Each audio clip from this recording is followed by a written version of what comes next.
Hello, X.com. Hello, YouTube.com users. Hello, anyone on the internet watching this. I am driving home from jiu-jitsu, and it's election season, and so why don't I try to make some friends talking about the election? So before I do that, let me give a little report from here out in rural Pennsylvania, the most important part of the world, where people like me will single-handedly decide who the U.S. president is. I get calls every day saying, Chad, please tell us your opinion. we need to recalibrate Kamala Harris or Donald Trump's public image to appeal to your interests. What do you want, Chad? What do you want? We'll do anything. That's what they say to me. I'm just kidding.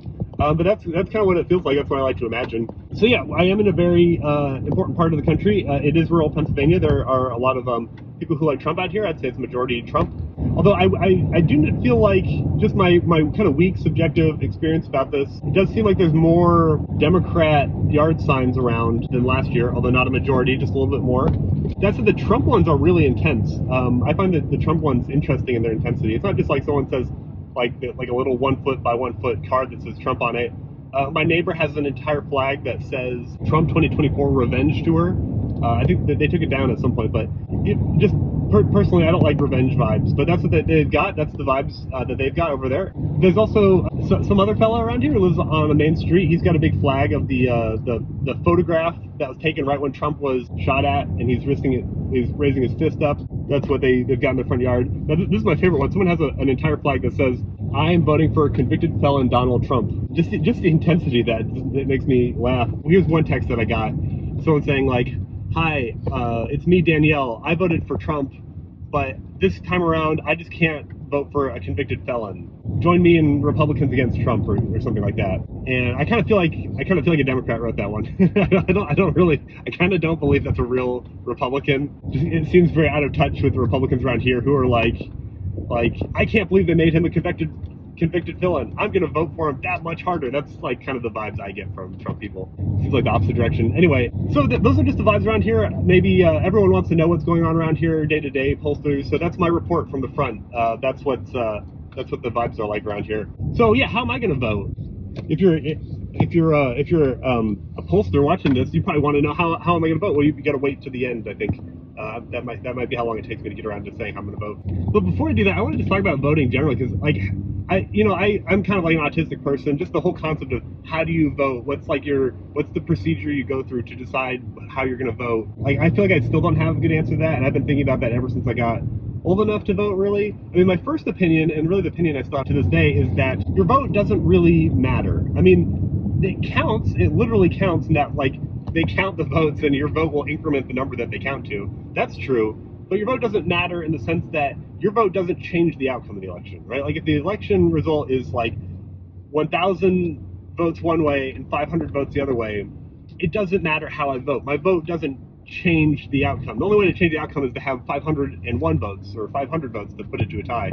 That's what you need to change the outcome, and you don't change the outcome with a single vote. I mean, elections never come down to one vote, not in a nationwide election where there's 100 million votes. It just never happens. It probably will never happen. So your vote doesn't matter. It doesn't change the outcome. So given that, it seems really irrational. Like, I think people really believe that they're doing a good thing, but they're not doing a good thing because they're not doing anything. They're not changing anything in the world. I'm sorry to say that. I think voting is a very sacred value to a lot of people. I care about what I have, like a meta ethic value, where I value what other people value. So just the fact that other people care about it means I care about it. I'm sorry. I think it's not true that your vote matters. Okay, this is what I believe. This is what I believed a long time ago. I used to really preach this to people I knew, to people who would listen to me about this, and say, like, you're not making a difference. There's no reason to vote. And I was really surprised that people would be convinced by this. I was so astonished. I mean, I make arguments, but I know that realistically, no one ever changes their mind on anything. It's not that extreme, but it's rare that you change people's minds, especially about like political things or things that have to do with society, things that are not your job, I guess you could say, things that are not your personal life or your job. People just they're not going to change their mind about stuff just because you said so. It doesn't happen. So I was so blown away that like people would change their mind when I would argue this. A few people told me that they weren't going to vote, including my wife. And so that was what I did. But then I would talk to other people. I talked to like my dad. I talked to friends, and they would give me the time and patience to hear out my argument. But then they'd say, you know what? But I still think you have a duty to vote. You should go out and vote. And me being a people pleaser, I'm like, you know what? I'm so grateful that you heard my argument. I'll vote. It's the least I could do to make you happy. Doesn't make any sense to me, but it's the least I could do. So I would do that, but then I would immediately, like, I don't think my wife has forgiven me. She's like, you almost convinced me not to vote, but then in the same election, you were going to vote. That is so hypocritical. I don't think she's called me a hypocrite, but she hasn't forgiven me yet, right? So I realized after that election that, like, I can't make this argument. I just don't, like, I've lost my credibility. I feel like I still have my reasons, but I understandably look like a hypocrite, and I can't, I'm not going to make an argument that will ultimately upset someone, right? Or seem frustrating. I'm not going to do that. So I just stopped making an argument.